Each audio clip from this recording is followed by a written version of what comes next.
Oppenheimer is Christopher Nolan's 11th film in a very illustrious career, and it might be his most ambitious yet. It feels like Nolan has almost met his match with Oppenheimer, dealing with ideas of grandeur that feels like only Nolan could tell this story. Not since Spike Lee's Malcolm X and Paul Schrader's Mishima has a film so masterfully shown the inner workings of a real person. Choosing to look through the first-person experience of Oppenheimer, with the occasional black and white vision of Strauss, we experience a man that is deeply conflicted in every area of his life, from his morals, his lovers, and his political beliefs. We see this conflicted artist through the kaleidoscopic editing style of the brilliant Jennifer Lame, as we see visions of the sublime.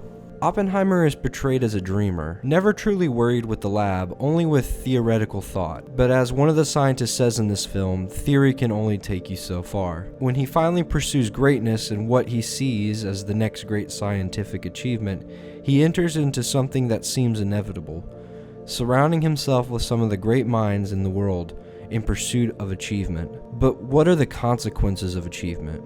Nolan and Holtema used the groundbreaking 70mm IMAX to give scale, this time avoiding Michael Mann-esque action sequences and applying them to the subtle close-ups of Cillian Murphy's Oppenheimer. In one of the great performances of the past few decades, Cillian Murphy fills the screen with his cold blue eyes and his frail face, carrying the weight of the world in his indecisive hands, a weight that he seemingly put into his own hands with his own pursuit. His performance acts as the pillar of the film in which every piece works off of. Every other performance here is working in support of his performance. A cast that features Oscar winners playing single scenes, helping elevate this film even more as each scene carries the importance, even in the small moments. The closest we get to a lead supporting role is RDJ's slimy bureaucrat Strauss, and with this we see another viewpoint of the man, giving us the unreliable narrator effect as we see the same scenes from different points of view. RDJ is incredible in this role and gives his best performance since wearing the Iron Man suit. It's truly difficult to highlight just a few great supporting performances because I truly think that there are 12 or 15 of note. I will say though that the women here are some of the best written in a Nolan film, which may not be saying much. Though we are experiencing the film through a womanizing man in the 40s, we start to see the real performances that hold him up, coming from Florence Pugh and Emily Blunt. Pugh represents his own confusion and love affair with the bomb.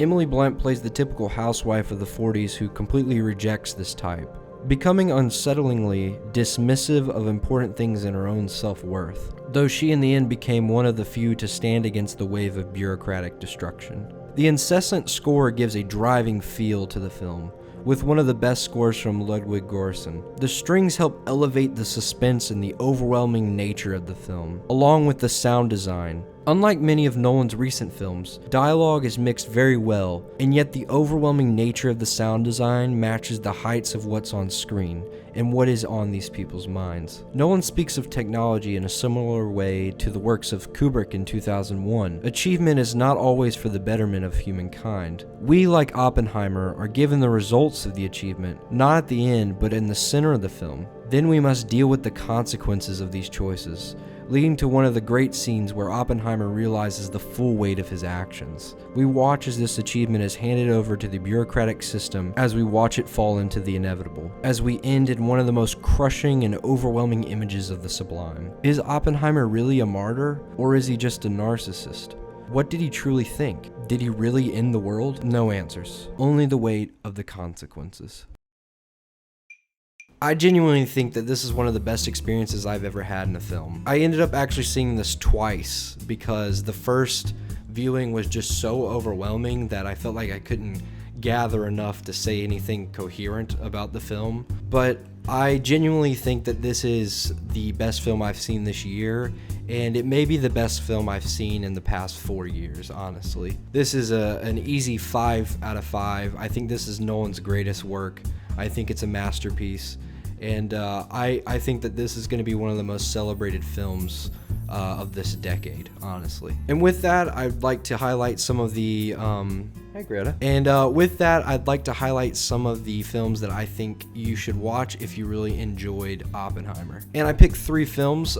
Schrader's Mishima, Paul Schrader, the writer of Taxi Driver. I also have Spike Lee's Malcolm X, and I think just because it's such a strong touchstone, Kubrick's Dr. Strangelove. With Mishima, I think Paul Schrader, like, he just found something so unique with the biopic and his ability to navigate the mind, but using it through the artists and his different works. And it's an incredible film. It's got a beautiful Philip Glass score. Genuinely one of those perfect films, as well as Malcolm X by Spike Lee, which is another just film that is done by such a great director at the peak of his powers, making a story about one of the most important men in the 1960s, Malcolm X. And then, of course, with Dr. Strangelove, I tried to go with something a little bit lighter. Kubrick, the master of satire, takes, such a heavy matter like that scene in Oppenheimer, runs it through satire, and you get one of the best comedies of all time, some of the best performances of all time. If you haven't seen Dr. Strangelove, I highly recommend it. What a weekend. I appreciate y'all being patient with me. These movies were a lot. Wow, it's such an amazing thing to see a film like Oppenheimer make $82 million on opening weekend. That's just unheard of on a 3-hour half black and white biopic. But it just goes to show that people are gonna show up when you make good movies. I hope that you were able to gain something from this video. I've got some more videos on here if you're looking to check those out. I did review Barbie recently, a part of the Barbenheimer double feature. If you want to join this community of film lovers, subscribe, like this video. I'd love to hear your thoughts on the film as well, and have a great day.